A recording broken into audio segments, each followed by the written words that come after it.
ఓకేనా సోదరా? ఏం కొండలు మీడియా మిత్రులకు నమస్కారం. ఈ పత్రికా సమావేశంలో పెద్దలు బట్టి విక్రమార్క గారు,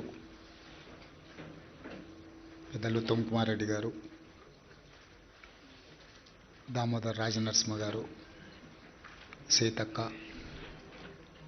జయవీర్ శాసనసభ్యులు, కుంభమణిల్ రెడ్డి శాసనసభ్యులు, డాక్టర్ భూపత్ రెడ్డి, నాయని రాజేందర్ రెడ్డి, వేం నరేందర్ రెడ్డి గారు ఈ పత్రికా సమావేశంలో పాల్గొని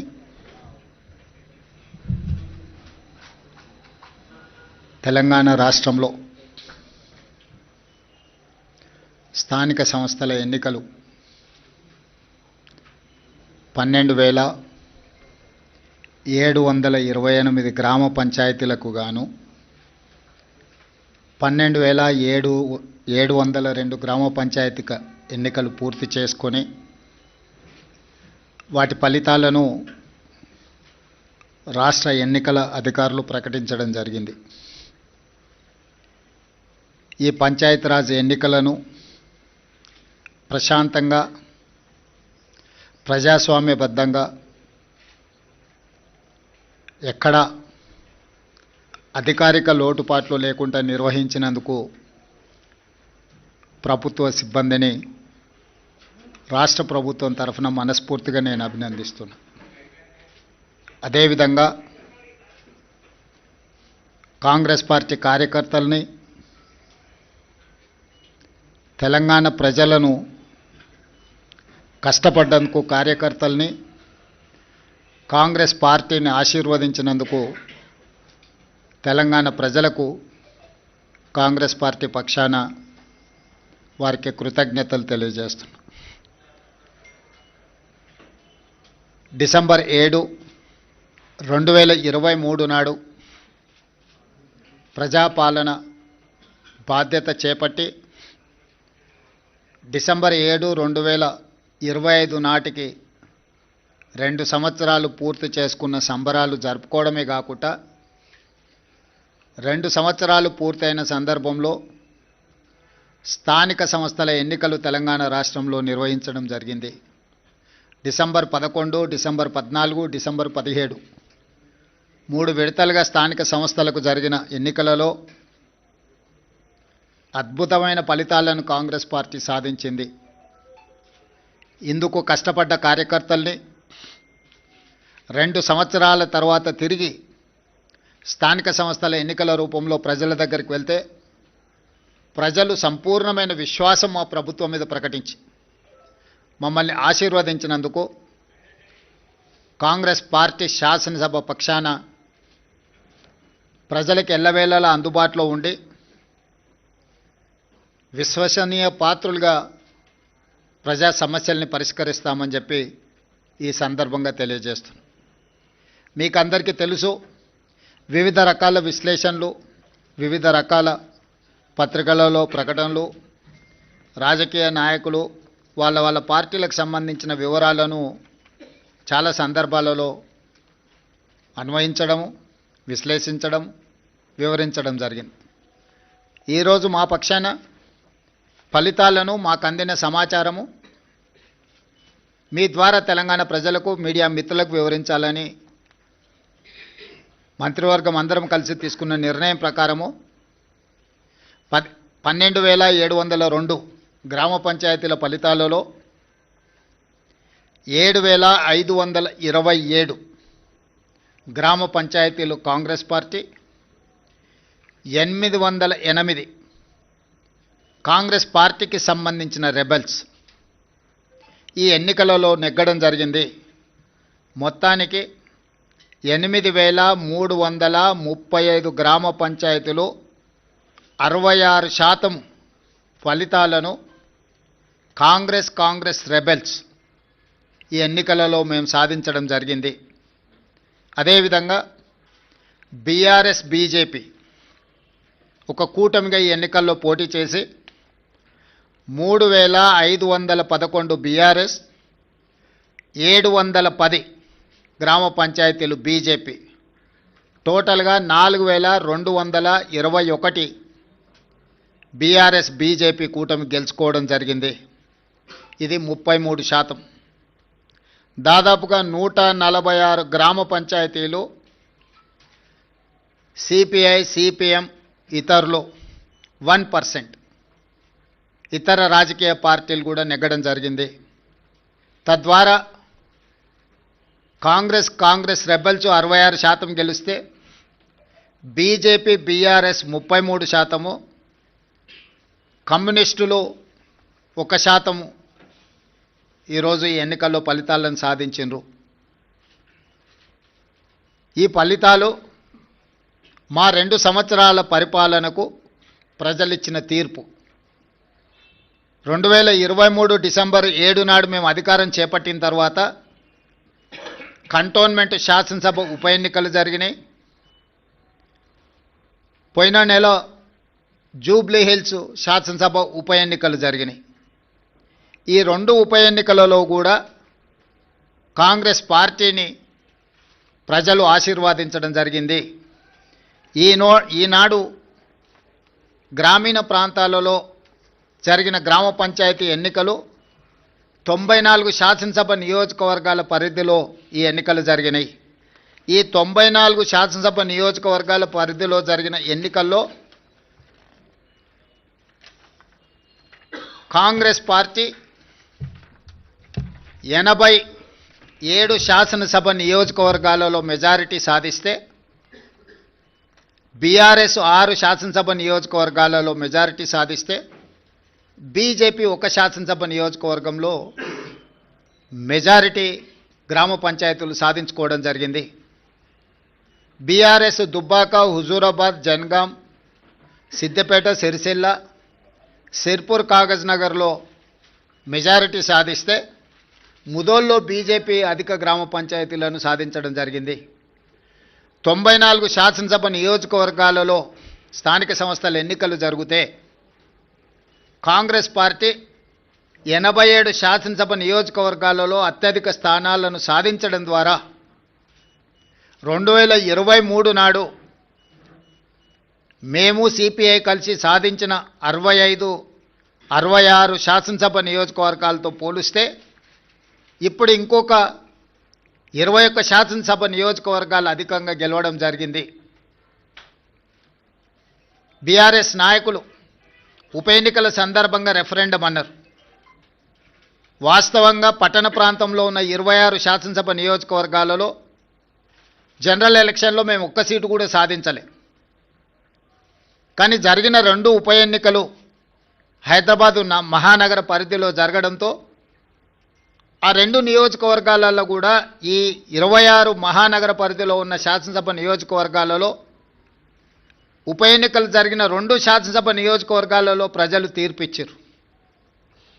స్థూలంగా నేను చెప్పదలుచుకున్నది, రాష్ట్ర స్థాయిలో అది పట్టణ ప్రాంతం కావచ్చు, గ్రామీణ ప్రాంతం కావచ్చు, ఈ 2 సంవత్సరాలలో జరిగిన ప్రతిష్టాత్మకమైన ఎన్నికలలో మా ప్రభుత్వానికి విస్పష్టంగా ప్రజలు ఆదరించి గౌరవించి అత్యధిక స్థానాలను కట్టబెట్టినరు.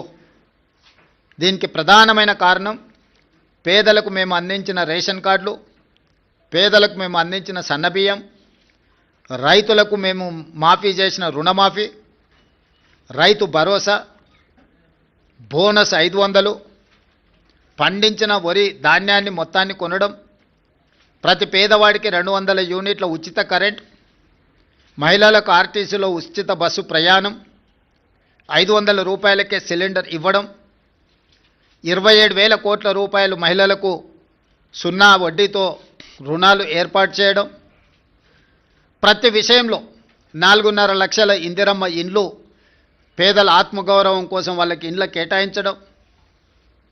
ఇదే కాకుండా దీర్ఘకాలికంగా ఒక సంక్షోభాన్ని సృష్టించిన మాదిగ ఉపకులాల వర్గీకరణను పరిష్కరించడం, 100 సంవత్సరాల నుంచి జటిలంగా మారిన కులగణనను నిర్వహించడం, 61,000 ప్రభుత్వ ఉద్యోగ నియామకాలు చేపట్టడం, మూతబడుతున్న ప్రభుత్వ పాఠశాలలను తిరిగి తెరవడమే కాకుండా టీచర్ల నియామకం చేపట్టి పేదలకు నాణ్యమైన విద్యను అందించాలని మేము చేస్తున్న ప్రయత్నాలు అన్నీ కూడా ఈనాడు ఒక క్రమ పద్ధతిలో సంక్షేమాన్ని అభివృద్ధిని సమపాళ్లలో మెలవించి పరిపాలన అందించడం, అన్నిటికంటే 6 గ్యారంటీలతో పాటు 7వ గ్యారంటీ ఇస్తున్నాం, ప్రజలకు స్వేచ్ఛ ప్రజాస్వామ్యాన్ని కాంగ్రెస్ పార్టీ అందిస్తుంది అని. ఈ 2 సంవత్సరాలల్లో ఎక్కడ కూడా ప్రజల్ని నిర్బంధించాలన్న ఆలోచన కానీ ప్రతిపక్షాల మీద కక్ష సాధింపు చర్యలకు పాల్పడడం కానీ మా ప్రభుత్వం చేయలేదు. ఈ ఎన్నికల్లో కూడా మీరు చూసినారు, స్వేచ్ఛగా ప్రజలు ఎవరికి నచ్చిన రాజకీయ పార్టీ మద్దతుతో వాళ్ళు ఎన్నికల్లో పోటీ చేయడమే కాకుండా ప్రజల దగ్గరికి వెళ్ళి వాళ్ళు ఓటు అడిగి ప్రజా తీర్పును కోరినరు. ప్రజలకు కూడా స్వేచ్ఛగా తీర్పునిచ్చే అవకాశాన్ని మా యంత్రాంగము, ప్రభుత్వము, పార్టీ అన్ని రకాలుగా ప్రజాస్వామ్యబద్ధంగా ఈ ఎన్నికలు నిర్వహించినాం. మొట్టమొదటిసారి తెలంగాణ రాష్ట్రం వచ్చిన తర్వాత ప్రజలకు ఒక స్వేచ్ఛాయుతమైన వాతావరణంలో ప్రజాస్వామికబద్ధంగా ఎన్నికలను నిర్వహించడం జరిగింది. ఈ ఎన్నికల్లో అధికార దుర్వినియోగానికి పాల్పడడం కానీ లేకపోతే మా హోదాలను అడ్డుపెట్టుకొని ప్రత్యక్షంగానో పరోక్షంగానో రిజర్వేషన్ల మీద ప్రభావం చూపించడమో లేకపోతే ఎన్నికలను ప్రభావితం చేసే నిర్ణయాలను కానీ మేము చేయలేదు. అందుకే తెలంగాణ రాష్ట్రంలో మేము ఇచ్చిన 7వ గ్యారంటీని కూడా ఈరోజు అమలు చేసి చూపించినాము. దాంతో స్వేచ్ఛతో కూడుకున్న ప్రజాస్వామికబద్ధమైన ఎన్నికల్ని నిర్వహించి ప్రజల చేత మన్ననలు పొంది ఒక మంచి పరిపాలన అందించడానికి మేము ముందుకు వెళ్తున్నాము. ఏ రోజు కూడా ఓడినప్పుడు కుంగిపోవడము, గెలిచినప్పుడు ఉప్పొంగిపోవడం, గెలిస్తే అహంకారంతో కళ్ళు నెత్తికెక్కడం లాంటి వ్యవహారాలలో మేమెప్పుడూ భాగస్వాములం కాలేదు. వీటన్నిటికీ దూరంగా ఉండి ప్రజలకు దగ్గరగా చేరువగా ఉండి సంక్షేమాన్ని అభివృద్ధిని ముందుకు తీసుకువెళ్ళాలనే ప్రయత్నం చేస్తూనే ఉన్నాం. ఈనాటి ఫలితాలు మా బాధ్యతను మరింతగా పెంచినాయి. ఈనాడు కేంద్ర ప్రభుత్వం ఆనాడు శ్రీమతి సోనియా గాంధీ, మన్మోహన్ సింగ్ గారు అందించిన మహాత్మా గాంధీ ఉపాధి హామీ పథకాన్ని నిర్వీర్యం చేసి నీరుగార్చి పేరు మార్చడమే కాకుండా విధానాలను మార్చడం ద్వారా పేదలకి పథకాన్ని అందకుంటే చెయ్యాలన్న కక్ష కుట్ర స్పష్టంగా కనిపిస్తుంది. కేంద్రంలో సోనియా గాంధీ గారి మీద, రాహుల్ గాంధీ గారి మీద కక్షతో కూడిన అక్రమ కేసులు పెట్టడం, కోర్టులు చీవాట్లు పెట్టినా కూడా మారకపోవడాన్ని మనం కళ్ళతో చూస్తున్నాం. వీటన్నిటిని దృష్టిలో పెట్టుకొని ప్రజలు ప్రజాస్వామికబద్ధమైన కాంగ్రెస్ పార్టీ ప్రజలకు రక్షణ. అందుకే ఈరోజు తెలంగాణ ప్రజలు కాంగ్రెస్ పక్షాన బలంగా నిలబడ్డారు. ఈ స్ఫూర్తి కొనసాగుతుంది. భవిష్యత్తులో ఇంకా బలంగా పనిచేస్తాము, బాధ్యతతో పనిచేస్తాము. ఎదిగినా కొద్దిగా ఒదగాలి అని పెద్దలు ఏదైతే సూచన చేసిండ్రో వాటిని దృష్టిలో పెట్టుకొని ఆ విధంగానే ముందుకు వెళ్తాము. ప్రతిపక్షంలో ఉన్న వాళ్లకు అధికారం కోల్పోయినా అహంకారం దగ్గలేదు. ఇంకొక ఆయన కడుపు నిండా విషం పెట్టుకొని, మూసీలో కాలుష్యం కంటే ఆయన కడుపులో విషం ఎక్కువగా కనిపిస్తుంది, ఆయన మాటల్లో, ఆయన చేతల్లో, ఆయన వ్యవహార శైలిలో. ఇప్పటికైనా ప్రజా తీర్పును గౌరవించి ప్రభుత్వం తీసుకుంటున్న నిర్ణయాలకు సహకరించి ముందుకు రావాలి. ఏదైనా మాట్లాడతాం, ఎట్లయినా మాట్లాడతాం. బర్తగించిన విధానాలతోని ప్రజల్ని ఇబ్బంది పెడతాము అనంటే ప్రజలు ఇచ్చే తీర్పు ఈరోజు వాళ్లకు కనువిప్పు కలగాలి అని నేను అనుకుంటున్నా. ఈ ఫలితాలను చూసే అద్భుతం అనుకుంటారు. సంతోషం. ఈ అద్భుతం 2029లో కూడా జరుగుతుంది మీరు కోరుకున్నట్టే. 2/3 మెజారిటీతోనే 2029లో కాంగ్రెస్ తిరిగి అధికారంలోకి వస్తుంది. 1/3 మీరు ఉంటారు, 2/3 మేము ఉంటాము. ఈ తీర్పు 2029లో కూడా పునరావృతం కాబోతుంది. ఇప్పటికైనా అహంకారం తగ్గించుకోండి, అసూయను తగ్గించుకోండి. తెలంగాణలో అమలు జరుగుతున్న సంక్షేమ అభివృద్ధి కార్యక్రమాలకు సహకరించండి. బాధ్యతాయుతమైన ప్రతిపక్షంగా వ్యవహరించండి. అంతే తప్ప మీ అసూయలతో, మీ ద్వేషంతో తెలంగాణ రాష్ట్రానికి నష్టం జరిగే విధంగా మీరు మాట్లాడకండి. అంతర్జాతీయ విపణిలో తెలంగాణ రాష్ట్రానికి ఒక గొప్ప గుర్తింపు. పర్ క్యాపిటా దేశంలోనే నెంబర్ 1 3,87,000 రూపాయలతో పర్ క్యాపిటా ఇన్కంలో కానీ జిఎస్డిపిలో కానీ అన్ని రంగాలలో తెలంగాణ దేశంలోనే నెంబర్ 1 రాష్ట్రంగా ఈరోజు అభివృద్ధి పదం వైపు నడుస్తున్నది. ఇంకా అభివృద్ధి జరగాల్సిన అవసరం ఉన్నది. సంపద పెంచాలి, పేదలకు పంచాలి అనే మా విధానాన్ని కొనసాగిస్తాము. ఇప్పుడు ఏ విధంగా అయితే మీడియా సహకారం ఉందో భవిష్యత్తులో కూడా మీ సహకారం ఈ విధంగా ఉండాలి అని మా ప్రభుత్వం భావిస్తుంది. మీడియా మిత్రులకు కూడా మీ సహకారం అందించినందుకు మనస్ఫూర్తిగా ధన్యవాదాలు తెలియజేస్తున్నా.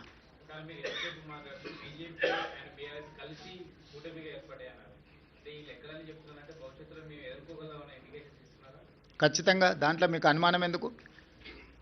పార్లమెంట్ ఎన్నికల్లో వాళ్ళిద్దరు కలిసి వచ్చినా కూడా ఎదుర్కొని 8 సీట్లు సాధించినాం, 40% పైగా ఓట్లు సాధించినాం. ఇది భవిష్యత్తుకు పునాదులే వాళ్ళిద్దరూ కలిసిమెలిసి పోటీ చేస్తారనేది. నిన్న కేటీఆర్ ఒక రోజు ముందు కేటీఆర్ మాట్లాడతారు, తర్వాత రోజు కిషన్ రెడ్డి మాట్లాడతాడు. సేమ్ ప్రెస్ మీట్ ఏదైనా చూడండి మీరు. కిషన్ రెడ్డి గారు ఇప్పుడే ఏదో జరిగిపోయినట్టుగా, బీఆర్ఎస్ ఉన్నప్పుడు అద్భుతాలు జరిగినట్టుగా, బీఆర్ఎస్ ఉంటేనే బాగుంటుంది అన్నట్టుగా కిషన్ రెడ్డి గారు వ్యవహార శైలి చూసిన తర్వాత మీకు ఏమైనా అనుమానం ఉందా? అందుకే చెప్తున్నా, వాళ్ళిద్దరు కలిసి 1/3, కాంగ్రెస్ ఒకటి 2/3. వాళ్ళిద్దరు కలిసి 33%, మేము ఒక్కరం 66%.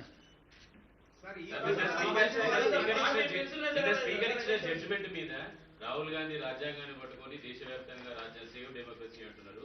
వాళ్ళ అధికారంలో ఉన్న రాష్ట్రంలో మాత్రం డెమోక్రసీని కూల్ చేశారు.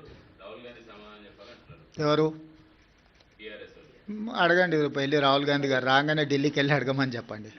స్పీకర్ గారి నిర్ణయం మీద రాజకీయ పార్టీగా మేము స్పందించడానికి ఏమీ లేదు. స్పీకర్ గారి నిర్ణయాన్ని వాళ్ళకు నచ్చకపోతే న్యాయస్థానాలు ఉన్నాయి. మీరు రాసిచ్చిన స్క్రిప్టునే స్పీకర్ అనౌన్స్ చేశారు, మీరు సభలో కూడా ప్రస్తావించారు అసలు అని. ఇప్పుడు నేను వాళ్ళ అవగాహన రాహిత్యానికి జాలి పడుతున్నా. పదే పదే హరీష్ రావు గారు శాసనసభలోనే మేము 37 మంది శాసనసభ్యులు ఉన్నాం, మాకింత సమయం ఇవ్వాలని మాట్లాడింది మీరు కళ్ళతో చూసిరు, మీరు చెవులతో విన్నారు, అవునా? ప్రతిసారి శాసనసభ ముగింపు సమావేశాలలో స్పీకర్ గారు ఒక బులెటిన్ ఇష్యూ చేస్తారు. ఏ పార్టీకి ఎంతమంది శాసనసభ్యులు ఉన్నారు, వారు ఎంతెంత సమయం మాట్లాడినరని ప్రతిసారి బులెటిన్ ఇష్యూ చేస్తారు స్పీకర్ గారు. ఇప్పటివరకు జరిగిన అన్ని శాసనసభ సమావేశాల ముగింపులో స్పీకర్ గారు స్పష్టంగా ప్రకటించారు. ఏ ఒక్క రోజు కూడా స్పీకర్ గారి నిర్ణయాన్ని వాళ్ళు ప్రశ్నించలేదు. రెండవది, మొన్న జరిగిన శాసనసభ సమావేశాల్లో హరీష్ గారు స్పష్టంగా చెప్పారు, మా నెంబర్ 36, 37 ఉంది, మా సమయం ఇంత రావాల్సిందే, మాకంత సమయం ఇవ్వమని అడిగినారు. టీవీలో పేపర్లో మేము చూసిన ప్రతి నెల 5,000 రూపాయలు ఎమ్మెల్యేల నుంచి వాళ్ళ టీఆర్ఎస్ ఎల్పీ నిర్వహణ కోసము డబ్బులు కూడా తీసుకున్నారని. లావాదేవీలు బాగానే ఉన్నాయి, వ్యవహారం బాగానే ఉంది, వాళ్ళ పేరు మీద మైకు కావాలి, వాళ్ళ పేరు మీద మాటలు కావాలి, వాళ్ళ జీతాలల్లో వాటాలు కావాలి. మీ వాళ్ళనే మీ వాళ్ళు కాదు అని అనుకునే పరిస్థితి ఎందుకు దాపురించింది? ఇంత రాజకీయంగా ఇంత దుర్భరమైన, ఇంత నికృష్టమైన పరిస్థితి ఎవరికైనా వస్తుందా? సొంత పార్టీ ఎమ్మెల్యేలనే మా వాళ్ళు కాదు అని. మనం గతంలో చూసినాం, పిల్లలు నమ్ముకునేటోళ్ళను సంతలాల్లో వచ్చి పిల్లలు నమ్ముకున్నారని. కనీసం వాళ్ళు పేదరికం ఉండని నమ్ముకున్నారు అనుకున్నాం. మరి ఇప్పుడు వీళ్ళ విచిత్రం ఏందో, మేము మీ పిల్లలమే, మేము మీ వాళ్ళమే అని వీళ్ళు అంటారు, మీరు మా వాళ్ళు కాదని వాళ్ళు అంటారు. వాళ్ళు అదే చెప్తున్నారు కదా. ఎవరి ఇప్పుడు దాంట్లో ఎవరు మైనర్స్ లేరు, అందరు మేజర్లే కదా, విజ్డమ్ ఉన్నోళ్ళే కదా.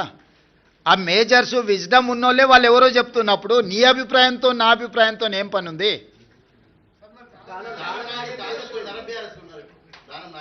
నాగేందర్ గారు చెప్తారు కదా, మీరు అడగండి చెప్తాం, మీరు అడిగిండ్రు అని చెప్పి. ఎస్ అమర్ గారు, అమర్ గారు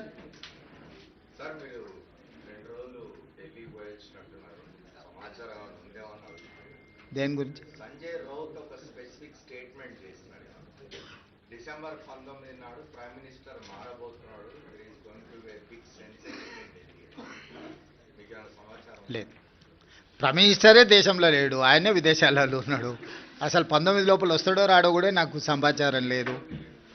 కాబట్టి మార్పు గురించి ఐ డోంట్ నో. అంటే ఆయన స్టేట్మెంటు నా దృష్టిలో లేదు, మార్పు విషయం అసలే లేదు. ఎందుకంటే అది ఎల్పీ తీసుకోవాల్సిన, లెజిస్లేచర్ పార్టీ తీసుకోవాల్సిన నిర్ణయం నా దృష్టిలో లేదు. రెండేళ్ల పాటు ఫామ్ హౌస్ ని పరిగెత్తాడు. ఇప్పుడు బయటకు వచ్చేటువంటి సమయం వచ్చింది. ఈ 2-3 రోజుల్లో బయటకు వచ్చి గ్రామ పంచాయతీ ఎన్నికలు వచ్చిన రిజల్ట్ బేస్ చేసుకొని జనాల్లోకి వెళ్ళాలనేటువంటి నిర్ణయానికి వచ్చినట్టు తెలుస్తోంది. దాని ఎట్లా మీరు ఎట్లేముంది, 2023 కంటే ముందు కేసీఆర్ బయటనే ఉన్నారు కదా. వాళ్ళు క్షేత్రస్థాయిలో పర్యటిస్తున్నప్పుడే కదా వారు ఓడించింది. వారు క్రియాశీలక రాజకీయాలలో ఉన్నప్పుడే కేసీఆర్ గారిని ఓడించి కాంగ్రెస్ పార్టీ అధికారంలోకి వచ్చింది. ఇప్పుడు వారు క్రియాశీలక రాజకీయాలలోనే లేరు. గజ్వేల్ అసెంబ్లీలోనే కాంగ్రెస్ పార్టీ మెజారిటీ గ్రామ పంచాయతీలు గెలుచుకున్నది. అంటే గజ్వేల్ నియోజకవర్గ ప్రజలు కూడా కేసీఆర్ గారు క్రియాశీలక రాజకీయాలలో లేరు, రాజకీయాలతో వారికి సంబంధం లేదు. ఒకవేళ ఉన్న గజ్వేల్ శాసనసభ సభ్యుడిగానే వారి వల్ల ప్రయోజనం లేదని ప్రజలు ఈరోజు తీర్పిచ్చిండ్రు. గజ్వేల్ నియోజకవర్గ ప్రజలే కేసీఆర్ నాయకత్వాన్ని తిరస్కరించి అక్కడ కాంగ్రెస్కు మెజారిటీ గ్రామ పంచాయతీలు ఇచ్చిన తర్వాత ఇంకా ఏదో అద్భుతం జరుగుద్ది అని, అల్లావుద్దీన్ అద్భుత దీపం వస్తుంది అని ఆశిస్తే అది ఆశావాహుల యొక్క అభిప్రాయం. నేను కొత్తగా చెప్పడానికి ఏం లేదు. ఏం ప్రభాకర్?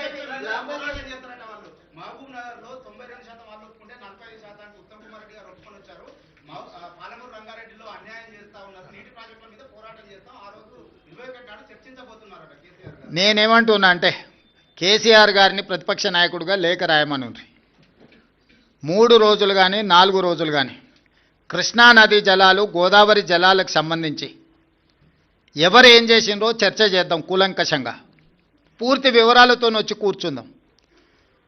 ఏ విషయమైనా వారు లేవనెత్తని 10 సంవత్సరాలలో వారు చేసిన అన్యాయాన్ని వారు సంతకాలు పెట్టి 299 టీఎంసీ మాకు చాలు, 512 టీఎంసీ ఆంధ్రప్రదేశ్ను తీసుకోమని కృష్ణానది జలాలలో ఏ విధమైన ఒప్పందాలు చేసిండో, ఒప్పందాలతో పాటు 10 సంవత్సరాలైన పాలమూరు రంగారెడ్డి ఎత్తిపోతలకు కానీ, కల్వకుర్తి ఎత్తిపోతలకు కానీ, సీతారామసాగర్ కానీ దేనికి నికర జలాలు కానీ వరద జలాలు కానీ సాధించలేదు.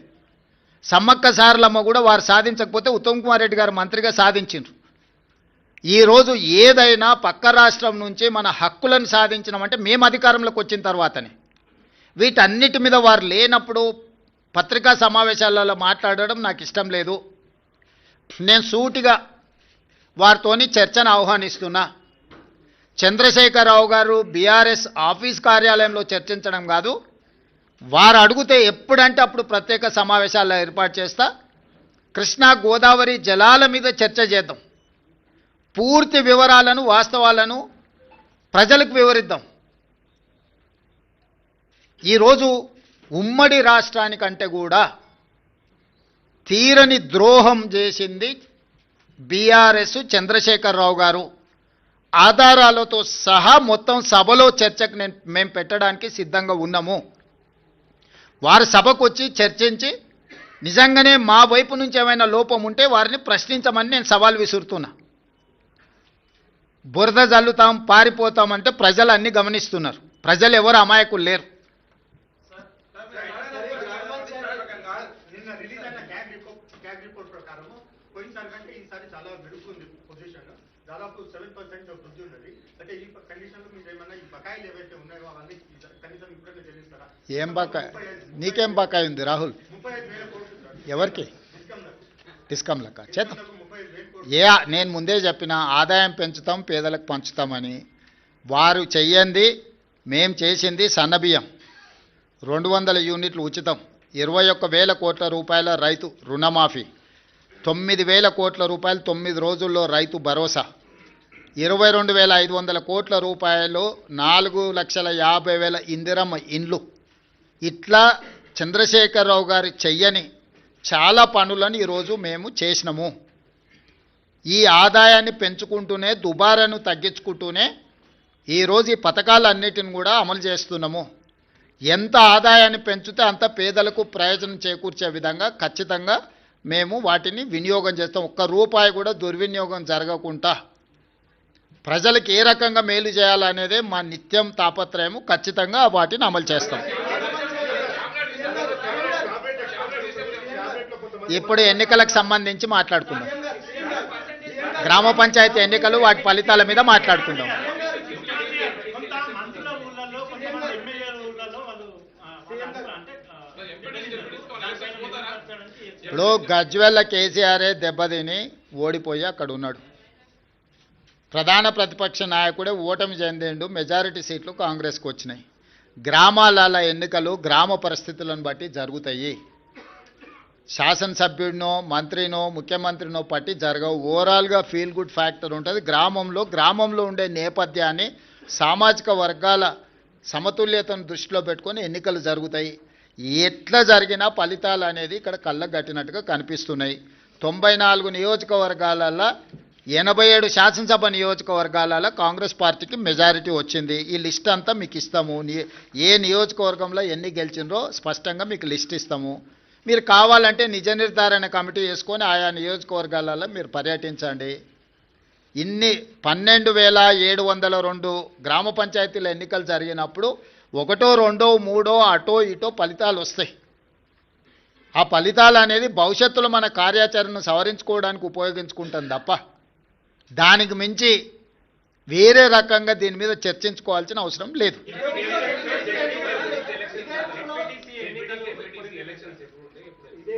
తొందరలోనే శాసనసభ పెట్టి చర్చ చేసి అందరి అభిప్రాయం తీసుకుంటాం ఎట్లా ముందుకు వెళ్దాం అనేది. ప్రతిపక్షాలకు కూడా అవకాశం ఇస్తాం. ఆ ఎన్నికల్ని ఎంపీటీసీ, జడ్పీటీసీ, మున్సిపల్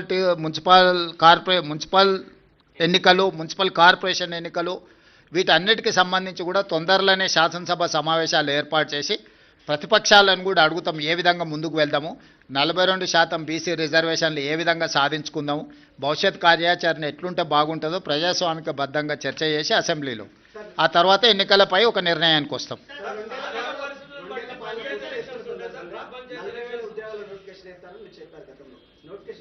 వేస్తాం తప్పకుండా. ఇప్పుడు అన్ని పరిశీలిస్తున్నాం. సభలో చర్చించి తీసుకుంటాం.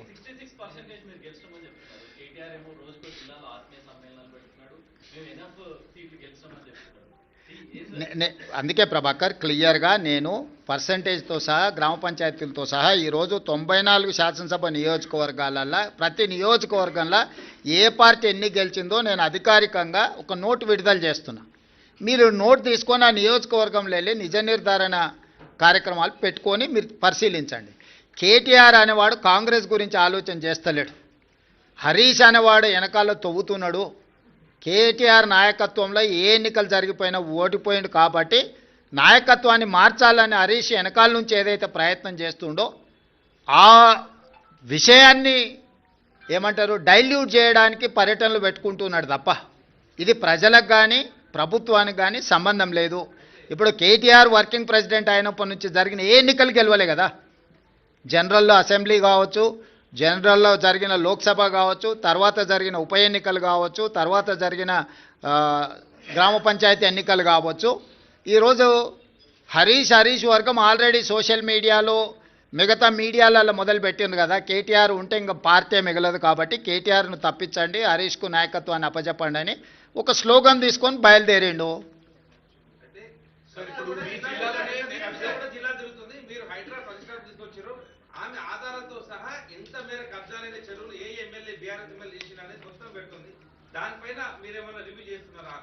అన్నిటి మీద చేస్తాం. ఇప్పుడు నువ్వు చెప్పింది రివ్యూ చేస్తాం, వాళ్ళు చెప్పింది రివ్యూ చేస్తాం. రీసెంట్గా కేఏ పాల్ గారు కూడా కొన్ని అంశాలు లేవనెత్తిండు, వాటిని కూడా రివ్యూ చేస్తున్నాం.